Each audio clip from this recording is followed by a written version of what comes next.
Salut les loups, c'est Jeep. Et Juji. Bienvenue au Bail de la Bagarre. Et aujourd'hui, à vous nous dire lequel vous allez préférer. Celui de Juji ou forcément le mien.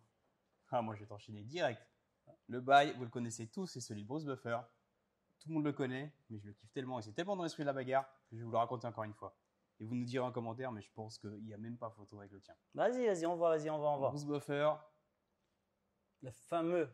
speaker de l'UFC, il est à Vegas, il est dans sa chambre d'hôtel, il s'envoie quelques bières avec Frank Trigg. Frank Trigg, qui on le rappelle, Grand combattant de l'UFC. combattant de l'UFC, mais qui n'était pas en période combat. Donc, genre, il pesait dans les 90-95 kilos à l'époque.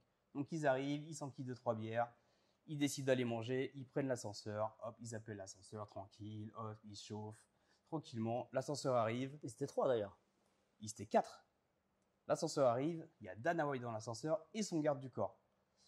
Donc, tout le monde monte dans l'ascenseur. Donc, c'est les ascenseurs Vegas assez grands, porte vitrée, hop, ils rentrent, tout ça. Donc, Frank Trigg, pas Dana White qui est président de l'UFC, il commence à discuter argent, oseille avec Dana White. Il se dit, bon, voilà, c'est le moment de renégocier un peu le contrat, tout ça. Et Dana White, tu sais, quand il parle d'oseille, Il rigole pas. Et donc, du coup, Frank Trigg, Dana White, il parle d'oseille.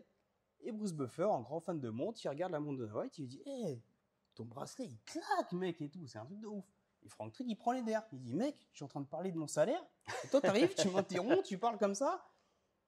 Bruce Buffer au Bruce Buffer, hop, il lui met un petit coup derrière la nuque. Bruce Buffer se retourne, il fait, mais t'es sérieux, mec, tu m'as mis un coup derrière la tête. Le gars, il dit, ben ouais, et tu vas faire quoi? Il dit, ah ouais, je vais faire quoi? Bam, il commence à l'enchaîner direct. Donc, Dana White, il s'écarte. Et on était dans un hôtel à Vegas. Donc, il y a 30 étages. Dans un ascenseur surtout. Dans un ascenseur. Dans l'hôtel, dans un ascenseur, 30 étages. Donc, je vous laisse imaginer le temps que met un ascenseur à descendre. Et quand il y a deux mecs qui se tapent dans un ascenseur, ça doit être un carnage. Donc, ils s'enchaînent, 10e étage, 5e étage, 3e étage, 2e étage, ils s'enchaînent, patates. Ils se mettent pas de patates dans la tête apparemment, ils se mettent que des patates au corps. Ça finit en étranglement, ils arrivent au rez-de-chaussée, les portes s'ouvrent. Bruce Buffer, il regarde sa main, il voit sa main, elle est en sang, sa chemise, elle est en sang. Il a le pouce, on voit l'os de son pouce, carrément. Il termine à l'hôpital avec 5 points de suture. C'était l'anecdote Bruce Buffer, Frank Trigg, Dana White. Franchement, c'était un bonhomme. Oui, c'est un bonhomme. Maintenant, tu me parles de Vas-y, Vegas. Balance-moi une balle. Regarde, c'est quoi, je vais rester sur Vegas. Allez. Vu que tu racontes de Vegas, Vas-y. voilà. Je vais te parler simplement du célèbre GCVD, Jean-Claude Van Damme. Jean-Claude, à l'époque, il tournait avec Stallone le fameux film Expandable, Le 2. le 2. Et là, Stallone lui dit, écoute, tu viens, tu tournes 21 jours. Van Damme Honnête. fait, honnête, 21 jours, tu vois, il dit, vas-y, j'y vais, tranquille. Il arrive, à peine arrivé, il fait, non, finalement, c'est 14 jours. La journée n'est pas finie, il passait de 14 à 7. Attends, c'est où le tournage? Vegas, tu m'as dit. D'accord. Ensuite, on passe de 7 à 4.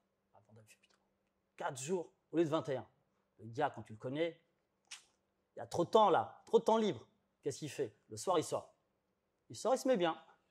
Il dit à son chauffeur, écoute, emmène-moi dans un endroit sympa, on va pouvoir sortir, se mettre bien. Il l'emmène en boîte, sauf que juste à côté, tu as un petit cabaret, tu vois, un peu de l'Est.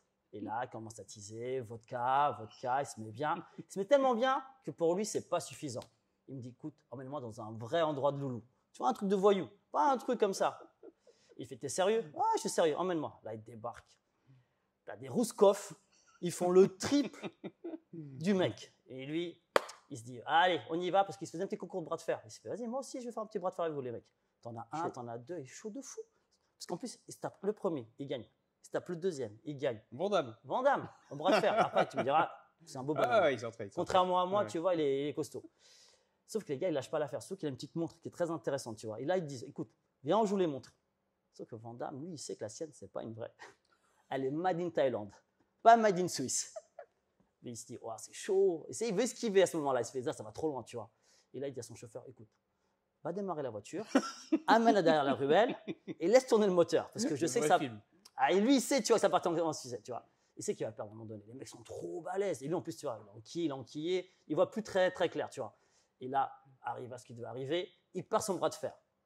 Et là, il cherche pas à comprendre. À peine il le perd, il commence à accélérer le pas. Il se sauve, il saute dans la voiture. À peine il saute dans la voiture. Il saute vraiment dans la voiture. Hein. D'accord, ouais. À peine il saute dans la voiture, qu'il voit dans le rétro les mecs débarquer dans la ruelle, en train de sortir les calibres. Il tourne à gauche et il a pu partir à temps. Sauf que forcément, tu as l'époque des portables. Et dans la boîte, tu as des mecs qui ont pris des photos lorsqu'il a dû se sauver. Stallone a vu ça au réveil. Ah oui. Et il est parti lui dire 2 petits mots, tu vois. Voilà, c'était ça l'histoire Ouais, pas mal. de Jeep. Je pense que la mienne est mieux. Laissez-nous un commentaire, dites-nous quel bail vous avez préféré. Je dirais rien d'autre. En tout cas, votez et on se retrouve très très vite pour les bails de la bagarre. Merci les gars. À la prochaine.